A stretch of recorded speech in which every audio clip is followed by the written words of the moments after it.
one wszystkie zostały kupione w ciemno. Oprócz w sumie jednego. No ale to też tak jakby w ciemno. Oszalałam. Takie jest podsumowanie moich zakupów. Witam Was kochani serdecznie w kolejnym filmie na kanale Perfumowni. Zapraszam Was dzisiaj na haul. Będę pokazywała zapachy, które ostatnio kupiłam, o których jeszcze Wam nie mówiłam i się nie chwaliłam, a trafiły do mojej kolekcji i leży ich tutaj aż 8. Dlaczego? No, stęskniłam się za zakupami perfumowymi. Ostatnimi czasy jedyne zakupy, jakie robię, to do domu. I zatęskniło mi się za takim, wiecie, perfumowym szaleństwem. A tym bardziej, że one wszystkie zostały kupione w ciemno. Oprócz w sumie jednego. No ale to też tak jakby w ciemno. Zapraszam. Zacznę może po kolei od zapachu, który trafił do mnie jako pierwszy. Zapach w ciemno. Calypso Robert Piguet. To jest, słuchajcie, zapach generalnie różany, ale to jest zapach różany troszeczkę w starym stylu. Troszeczkę mi gdzieś tam przywodzi Vedettę, szczególnie początek tego zapachu, bo wydaje się dosyć owocowy i taki, to jest taka piękna róża, ale jest to też przede wszystkim zapach świeżokorzenny. On jest troszeczkę zbudowany w takim stylu retro. Minusem tego zapachu jest jego trwałość, może inaczej.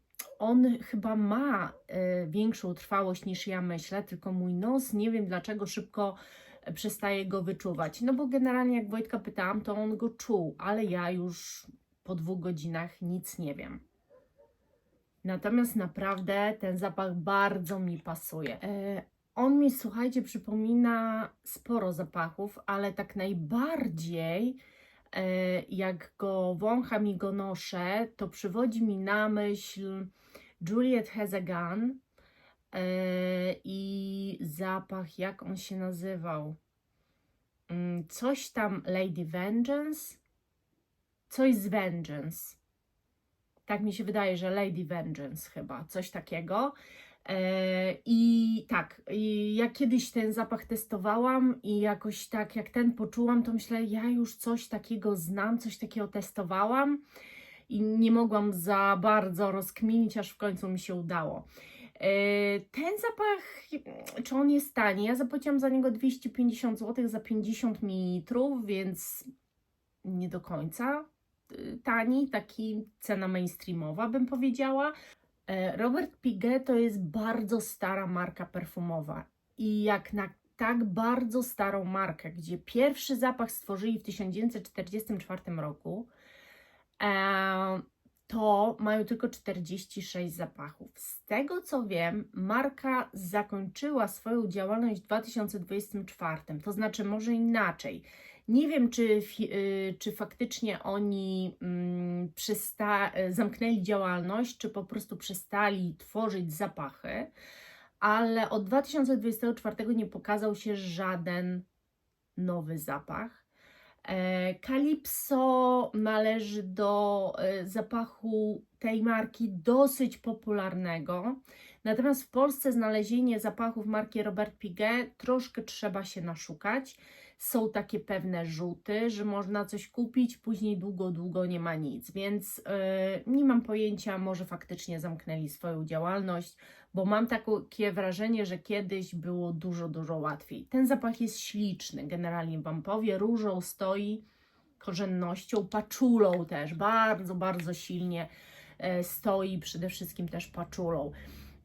Piękny zapach, niesamowicie dobrze się nosi, ale mówię, ja nie czuję go po 2 godzinach na sobie w ogóle, no otoczenie nadal go wyczuwa, więc jest to dla mnie zagadka, dlatego że ja mam nos do różanych zapachów i potrafię je wyczuwać cały dzień, tego nie za bardzo. Kolejnym moim zakupem to było Ex Nihilo Flor Narcotic. To, słuchajcie, była taka historia z tym zapachem, że ja zakupiłam ten zapach 100 ml na Allegro najpierw. Była bardzo dobra cena, ale to nie była na tyle dobra cena, że że mogłam przypuszczać w ogóle, że trafię na fake. Ponieważ ja dobrze dosyć znam tę markę i ten zapach zapadł mi w pamięć, kiedy byłam w Galilu i wąchałam go i on naprawdę zapadł mi w pamięć. Ja wiedziałam, jak on ma pachnieć, ja wiedziałam, dlaczego go chcę. Zresztą zrobiłam ankietę, zapytałam, większość chciała, żebym kupiła właśnie Ex Nihilo Flor Narcotic. I ja go kupiłam, po czym on do mnie przyszedł w dziwnym pudełku już, gdzie w ogóle Ex Nihilo, ja nie kojarzę, żeby miały takie pudełka. W dziwnym pudełku, folia była żółta i bardzo gruba i dziwnie poklejona, ja już wiedziałam, że coś jest nie tak, ale kiedy otworzyłam, to na flakonie tu był napis, bo generalnie to jest tak, że z tyłu macie napis, ale czytacie go od przodu, a w tym fejkowym był też napis z tyłu, ale był też z przodu zrobiony i jak odbicie lustrzane, że od tyłu trzeba było go czytać. No i już to widziałam. Później zobaczyłam korek. W ogóle mi się korek nie zgadzał, ani jego ciężkość, ani w ogóle tutaj tego nie było, tylko było niebieskie. Więc już wiedziałam, że coś jest nie halo. No i napisałam do nich, że to jest fake i że to jest fake na 100%. I że proszę o zwrot pieniędzy. I oni zostawili mi te perfumy i zwrócili pieniądze, nie kazali odsyłać tych perfum, czyli wiedzieli, że sprzedają fake, po prostu myśleli, że sprzedają komuś, kto się nie zna. No i w końcu kupiłam w Galilu jednak 50 ml i jestem zachwycona tym zapachem, dlatego że on w ogóle na początku, słuchajcie, brzmi na mnie jak Tilia Marc Antoine Barrois, co jest po prostu szokujące wręcz, bo mam taką chwilę z Tilią, ale później już robi się taki bardzo przyjemny, lekko słodkawy kwiat. Ten zapach jest po prostu cudowny, projektuje oczywiście jak szalony, ma ogromną trwałość, jest taki magiczny, mam wrażenie, szczególnie teraz, kiedy go ubierałam w czerwcu, to mam wrażenie, że po prostu no idealnie się wpisywał w tę aurę. Może wiosną byłby nawet lepszy, no ale teraz sprawdził mi się cudownie. Tutaj później, tu jest w ogóle dziwnie, dlatego że u mnie początek jest silnie biało-kwiatowy, ale właśnie pachnie bardziej jak lipa niż jak kwiat pomarańczy jaśmin. Być może dlatego, że znajduje się tu pewna molekuła, która prawdopodobnie u mnie po prostu ten zapach tak przeistacza. A co dziwne, bo tutaj we wstępie są owoce, jest liczy, brzoskwinia, z tego co wiem, chyba jakiś cytrus też. I co dziwne, te owoce dochodzą u mnie właśnie później i nadają słodyczy.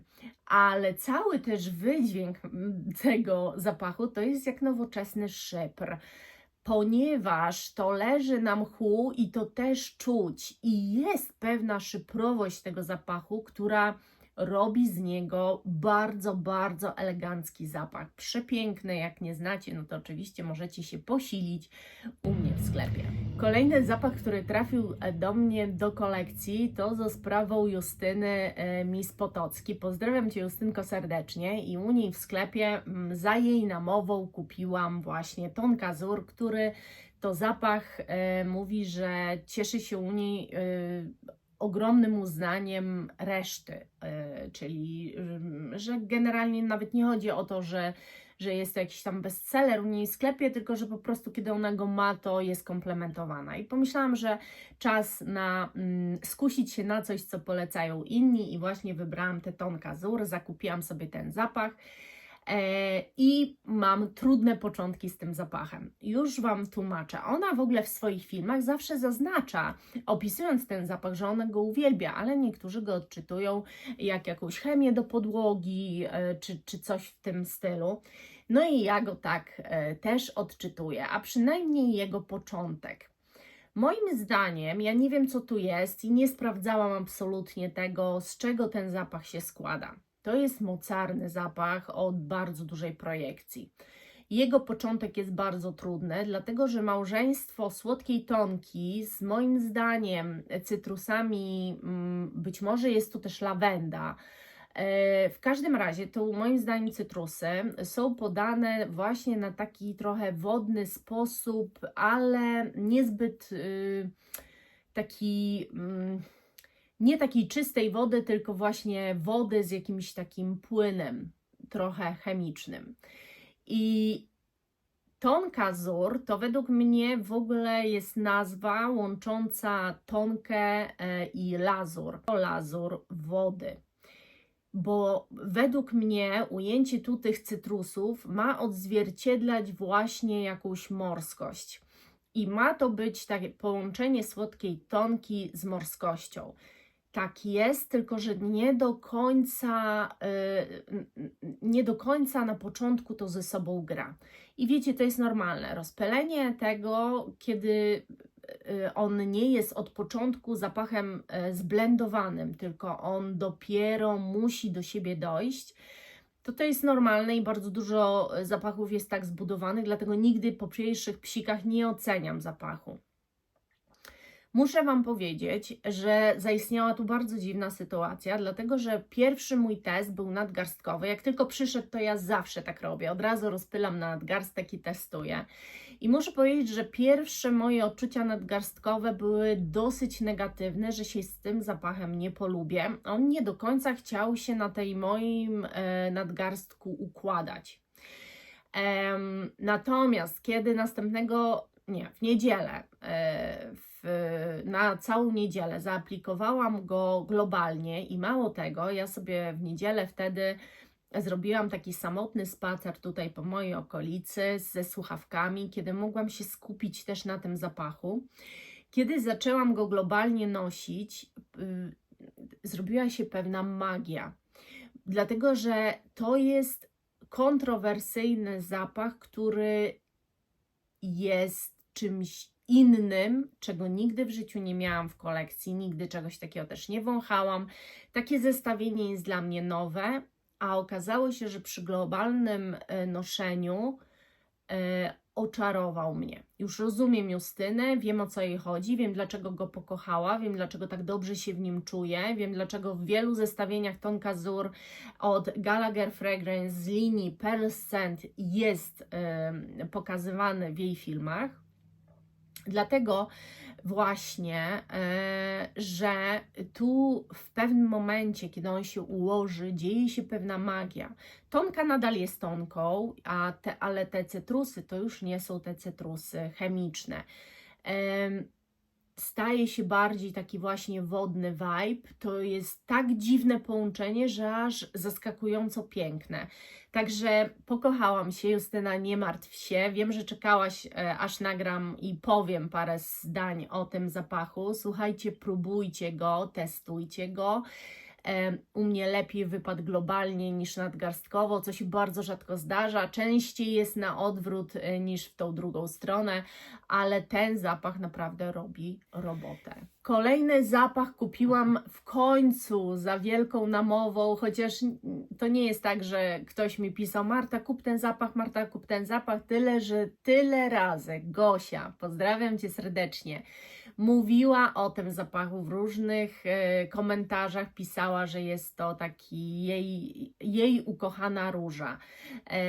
I w ogóle bardzo często dziewczyny o tym zapachu mówiły. Ja mówiłam, że jak to jest możliwe? Tyle lat chciałam kupić w końcu, tyle lat chciałam kupić ten zapach i ciągle jeszcze nie trafił do mojej kolekcji, no ale już teraz go mam, a mam na myśli Easy od Sisley.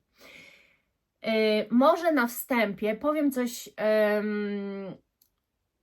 co mnie zawiodło, ponieważ ja później Wam jeszcze powiem o drugim zapachu tej marki, który kupiłam. Jak już kupowałam, to kupiłam też drugi. I powiem Wam, co mnie zawiodło. Generalnie marka Sisley jest to marka kosmetyczna, marka, która robi pielęgnację. Był pewien czas w moim życiu, kiedy ja pielęgnację Sisley używałam, mimo że ona jest naprawdę turbo droga, ale nie było mi szkoda na nią pieniędzy. Używałam kremów, które były cudowne i po prostu uwielbiałam te pielęgnacje. Natomiast muszę Wam powiedzieć, że też używałam, z tego co wiem, kiedyś miałam chyba Sisley nawet podkład taki turbo drogi, on był przepiękny, no ale on kosmiczne pieniądze kosztuje. I powiem Wam tak, że owszem, pielęgnacja Sisley, jeżeli mówimy o opakowaniach, to plastik jest tandetny, ale wygląda luksusowo. Natomiast tu ten zapach to jest, słuchajcie, 50, 30 chyba mililitrów, czy 50, 50. Zapłaciłam za niego 330 chyba złotych. I po prostu jestem załamana tym, co dostałam. Dlatego, że ja myślałam, że ta marka to jest jednak bardziej luxury niż taki brutalny mainstream. No ten korek to jest... On ma jakąś tam ciężkość, ale naprawdę jest brzydki. Flakonik mi się też nie podoba, od razu Wam mówię. No ale to taka moja dygresja, bo ja nie tylko eksploruję zapachy, ale również lubię, jak stoi coś na półce, co mi się bardzo podoba. O tym nie mogę powiedzieć, niestety. Ale o tym, co jest w środku, powiem same pozytywy. Dlatego, że uważam, że tak jak Gosia zawsze powtarzała, faktycznie jest to przecudowna róża. I słuchajcie, to jest róża dla tych, którzy z różą się nie lubią, bo jest to róża cytrusowa.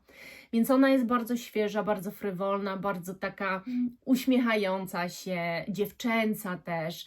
To jest zapach nieziemsko-dziewczęcy, który z całego serca poleciłabym normalnie 20-letniej dziewczynie, dlatego że uważam, że dzięki temu zapachowi mogłaby pokochać różę, bo ona przez to, że jest tutaj podana z cytrusami, jest naprawdę rzeźka i bardzo, bardzo przyjemna. To jest niezwykle komfortowy zapach. Ja mam ten zapach dzisiaj na sobie, bo załatwiałam pewne sprawy, musiałam jechać podpisać umowę z PG i tak dalej. I wyobraźcie sobie, że pani dziewczyna w sumie, bardzo młoda dziewczyna mnie obsługiwała, skomplementowała ten zapach, więc powiedziała, że przepięknie pachnę, więc coś w tym musi być i naprawdę jest to przeuroczy zapach. Nie dziwię się, że ta róża trafia.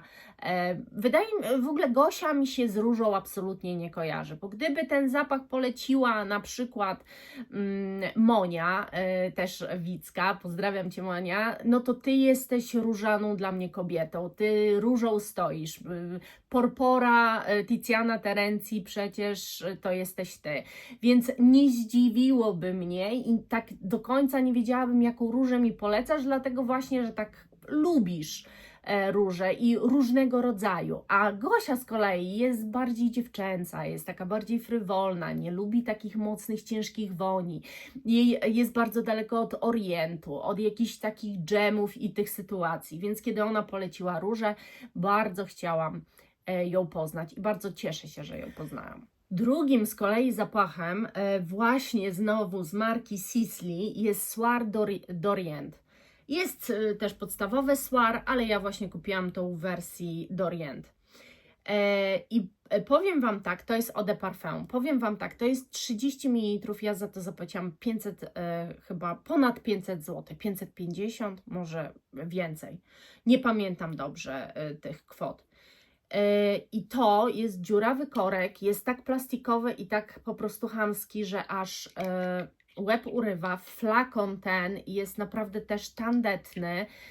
Jak 100 ml tego zapachu kosztuje chyba z 900 zł na promocji, jak znajdziecie na promocji, więc naprawdę dziwi mnie jakość tej marki. Wydaje mi się, że jednak odbiega trochę od tego, jakie ceny sobie życzę, ale z drugiej strony dostajecie zapach niszowy. To jest wybitnie zapach niszowy. Dla mnie znowu różą stojący, ale też przede wszystkim jest to zapach ciepłokorzenny, d'Orient. I tak, jest to zapach orientalny. Jest to zapach nie dla każdego i nie dla... No do niego trzeba dojrzeć, do niego trzeba pewnej dojrzałości, trzeba pewnego, może nawet nie wieku, jakiejś takiej emocjonalnej dojrzałości. On ma rewelacyjne opinie i ja się w ogóle nie dziwię. Mało tego, on ma rewelacyjne opinie od osób, które nadal na ten zapach nie są gotowe. Dlatego, że należy docenić kunszt, jaki tu jest. Tutaj czuć bardzo jakość, tutaj czuć świetne skomponowanie tych nut, świetną ilość wszystkiego. Nic nie ma za dużo. Tu się rozwija zapach tak, jak powinien. On się rozpoczyna cytrusowo-szafranowo przepięknie, natomiast później zaczyna być ciężka róża z pieprzem. Ten pieprz czarny jest tu po prostu idealny i wręcz tak mocno potrzebny. Pieprzna róża, zapach jest dociążony kadzidłem i kremowym drzewem sandałowym. Przepiękna kompozycja, naprawdę moim zdaniem, ja w ogóle powiem Wam tak, jak na taki orientalny zapach, to jest mój pierwszy, to jest moja w ogóle pierwsza róża orientalna i cieszę się, że zaczęłam od tej róży orientalnej. Myślę, że tu nic mnie nie zraziło, tu nie ma niczego za dużo. Nadal uważam, że w jakiejś tam konwencji ten zapach jest wręcz świeży.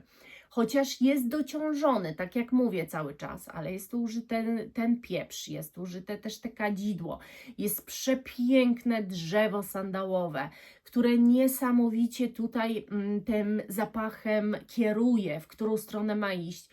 Naprawdę zapach mnie oszołomił, jest cudowny i słuchajcie, ja tutaj popsikałam go w korek i cały czas ten zapach czuję, mimo że korek jest, jak widzicie, dziurawy. To nadal ten zapach tu jest. Naprawdę róża orientalna w najpiękniejszym wydaniu, jakie mogłam poznać. A testowałam trochę, ten kupiłam w ciemno i jestem naprawdę przeszczęśliwa.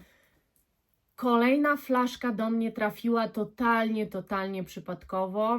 Bardzo często jest tak, że właśnie takie przypadki najbardziej mi pasują, bo to jest tak, że ja czasami wpisuję sobie, kiedyś Wam to tłumaczyłam, w Google perfumy i patrzę, co Google mi jako pierwsze zaproponuje. I wyobraźcie sobie, że wyskoczyło mi Notino z tą flaszką w tych takich okienkach u góry, co się wyświetlają jako pierwsze. I to jest marka Yardley London. To jest bardzo stara marka perfumowa z Wielkiej Brytanii. A zapach to jest Poise Noir i to jest zapach dla kobiet. Słuchajcie, nie wiem, jak Wam to powiedzieć, ale to jest dla mnie zapach, lżejsza wersja Oud Maracuja od Maison Crivelli.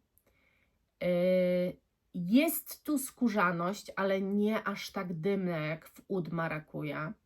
Skórzaność, czy właśnie udowość, może udowość bardziej, a może skórzaność. Różnie go odbieram. Raz bardziej uważam, że jest to skóra, a drugim razem, że jest to troszeczkę taki bardziej dymny oud właśnie, ale z lekką słodyczą gdzieś. Chciałabym Wam powiedzieć, że nie szukając tego profilu, znalazłam totalnie przypadkowo coś, co jest turbotrwałe. To jest tak trwałe jak Maison Crivelli, tyle że tak nie projektuje. Jest bardziej bliskoskórny, ale jest też bardziej skobiecone. To jest fakt. To już nie jest taki unisex. Teraz na przykład bardziej czuję jednak skórę i jest jakaś owocowość. Ja nie wiem, co się znajduje w tym zapachu za bardzo, dlatego że tam chyba na Notino było jakaś informacja, ale na Fragrantice w ogóle tego zapachu nie ma. Natomiast ten zapach jest niesamowity. Przysięgam Wam, że to jest coś, co dało mi ogromną przyjemność. Co kiedy otworzyłam, bo tak jak Wam mówię, od razu aplikuję sobie te zapachy. Brzmi to niszowo. Nie jest to ani flaszka za nie wiadomo ile. Słuchajcie, ten zapach 100 ml kosztował mnie 133 zł. To jest tyle co nic. I naprawdę zapach jest przecudowny, oczywiście tylko dla tych, co lubią ten profil zapachowy, bo inaczej no nie polubicie się z tego typu wonią, ale i tak dajcie mu szansę. Nawet jeżeli nie, to jest naprawdę wersja kobieca, niezwykle kobieca.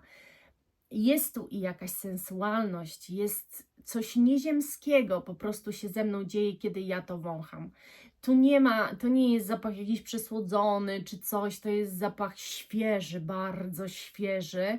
To wszystko jest na bardzo świeżo podane tu. Cudowny. Zakochałam się i gdybym miała z nich wszystkich, to nawet Fleur Narcotic mnie tak nie zaskoczył, jak właśnie ten zapach, chociaż są jeszcze dwa przed nami, które również bardzo mocno mnie zaskoczyły. No i dobra, a teraz powiem Wam o dwóch zapachach i jako pierwszym to będzie taka dzienna wersja, bo ta druga jest bardziej wieczorowa, z Zary.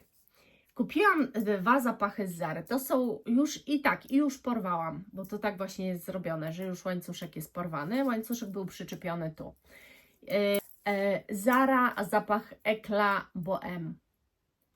Słuchajcie, to jest po prostu magia. I o co chodzi? Ten zapach to jest truskawka, skóra i piwonia. Ogólnie to jest tak, w ogóle aplikowałam go sobie i w tym filmie poniedziałkowym o moich zapachach w czerwcu zobaczycie moją reakcję, jak się psikam pierwszy raz nim i od razu globalnie noszę. Ale już Wam powiem, że to jest tak cudowny zapach i tak przepiękny, że szczerze mogłabym go używać non-stop przez całe lato i nawet może przez całą wiosnę.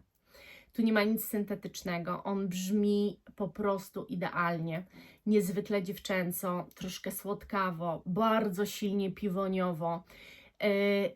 Ten zapach układa się niesamowicie, on mi coś przypomina, ja sobie nie mogę przypomnieć, co to jest, ale gdzieś kiedyś w latach 90. coś podobnego wąchałam, albo to po prostu był zapach ogrodu mojej mamy. W każdym razie naprawdę silnie coś mi przypomina, tak jakbym gdzieś kiedyś już coś takiego czuła.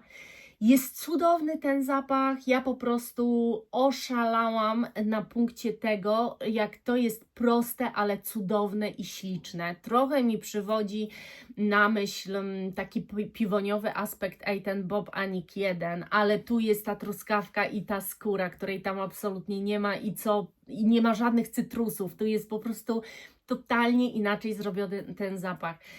Chcę Wam powiedzieć, że to była sama przyjemność nosić ten zapach. Przetrwał na mnie calutki dzień, więc ma świetne parametry jak na takiego tak naprawdę letniaka.